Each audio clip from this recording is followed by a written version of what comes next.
Hey, Black women. Okay, on this channel, I want to not only talk about entrepreneurship, but also talk about investments and personal finance for entrepreneurs. And personal finance is a little bit different for entrepreneurs than it is for people who work a 9 to 5 job, because you may not get paid every other week.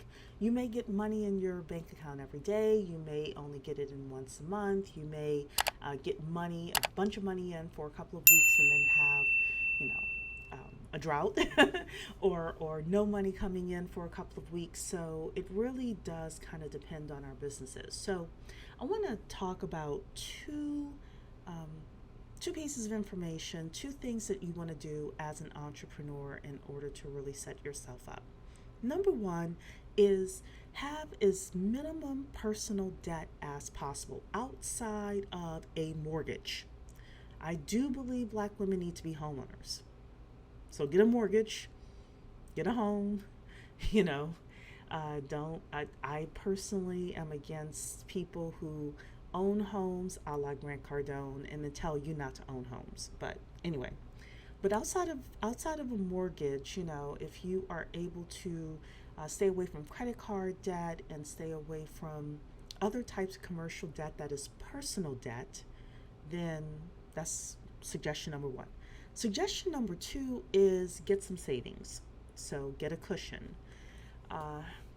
It amazes me that I always go to get my hair done, and I had two different hairdressers at a specific period of time, and they both were complaining in January that they didn't have any money. And then the next year they were complaining again in January that they didn't have any money, and oh my goodness, I think I might have to go get a job. I'm like, wait a second. You were a stylist last year. You knew, and you always know that January is a slow month. Why are we acting brand new here? You got to have savings. So what I did and what I do is I have an account where it's just my emergency savings account in case I need, mortgage paid or something like that. I always try to keep a month or two of mortgage money in there because I never want to be homeless, right? And every 2 weeks, I have it on auto debit to transfer a certain amount of money into that account.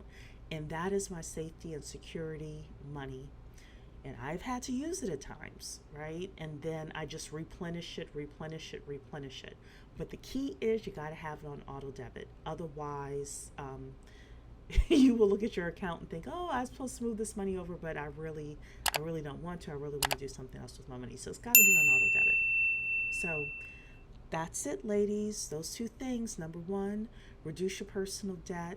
Get it as close to zero as possible outside of your mortgage. And then ultimately my dream is to pay off my mortgage as well. But get it as close to zero as possible. And number two, auto debit to your savings account. Get at least 2 to 3 months of mortgage in there, if not all of your bills. Like really have a good nest egg. That way as well, you don't act out of desperation, because there's nothing worse than being an entrepreneur who's desperate for money. So, all right, ladies, I'll see you on the next video. Ladies, do you own a small business? Want to get grants for business loans, credit cards, or other types of funding? Then click my link in the description to get all the information.